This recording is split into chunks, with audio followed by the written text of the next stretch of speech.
Assalamualaikum anak-anak, selamat pagi. Bagaimana kabarnya hari ini?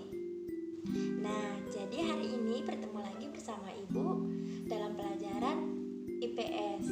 Nah, hari ini kita akan belajar tentang gejala alam. Anak-anak sudah tahu belum tentang gejala alam? Atau semalam sudah baca buku IPS-nya tentang gejala alam? Ayo.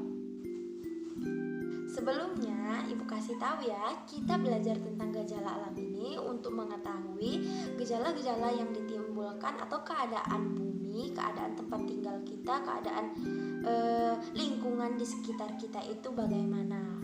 Oke. Kalau yang baca bukunya semalam, pasti sudah tahu dong, apa sih gejala alam itu atau pengertian gejala alam itu apa? Nah, gejala alam itu ialah peristiwa alam yang ditimbulkan oleh alam itu sendiri. Jadi, kalau gejala alam itu dicampur tangani oleh manusia, itu bukan lagi yang dinamakan gejala alam. Jadi, gejala alam itu seperti apa? Gejala alam itu seperti gunung meletus, tsunami, apalagi namanya gempa bumi, angin topan. Sedangkan yang bukan gejala alam itu apa, Bu Guru?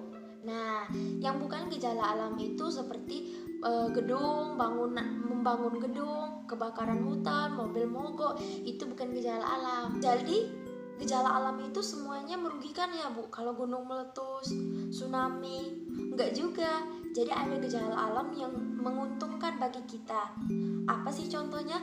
Nah, kalau kita di pantai atau sebagai seorang nelayan, itu nelayan tahu yang namanya angin darat malam. Angin darat malam itu gunanya ialah nelayan itu turun ke laut. Pada pagi hari itu dinamakan angin darat pagi. Jadi nelayan itu kembali ke rumahnya. Kalau gejala alam yang merugikan itu seperti contoh yang Ibu kasih tahu pada awal tadi. Gejala alam yang merugikan ini biasanya disebut dengan bencana alam. Contohnya apa, Bu? Tsunami, gempa bumi, banjir, angin topan. Jadi semua itu terjadi karena peristiwa atau terjadi karena alam itu sendiri. Indonesia ada semua nggak, Bu, gejala alam itu? Tentunya ada dong. Gempa bumi pastinya ada gempa bumi karena Indonesia itu mempunyai lempengan Eurasia, Australia, dan Pasifik yang sangat bergejala, itu menyebabkan gempa bumi tektonik dan berpotensi menyebabkan tsunami juga.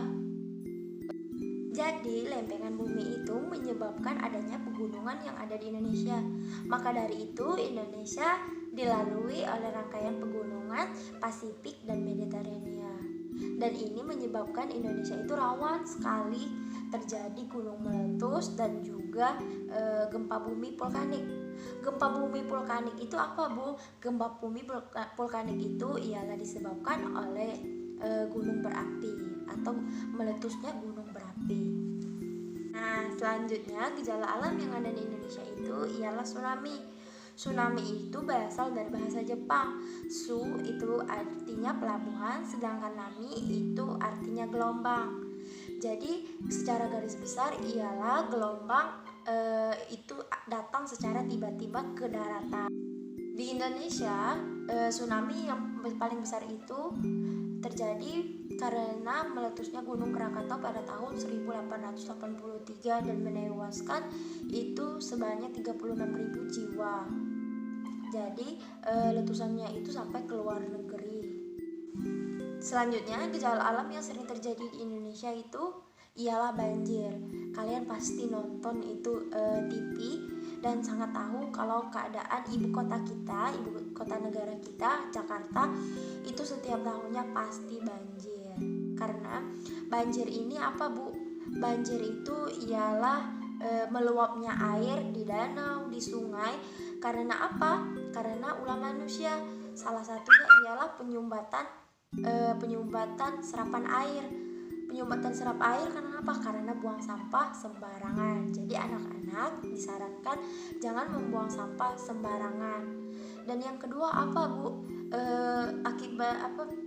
Kenapa terjadinya banjir? Ialah digundulinya hutan. Jadi air itu tidak menyerap ke akar-akar pepohonan. Selanjutnya apa, Bu? Penyebab dari banjir itu ialah adanya intensitas hujan yang sangat tinggi. Jadi intensitas hujan yang tinggi itu menyebabkan sungai, danau itu meluap secara tiba-tiba. Itu saja pertemuan kita tentang gejala alam. Untuk menutup perjumpaan kita kali ini, Ibu ada tepuk semangat. Kita coba ya.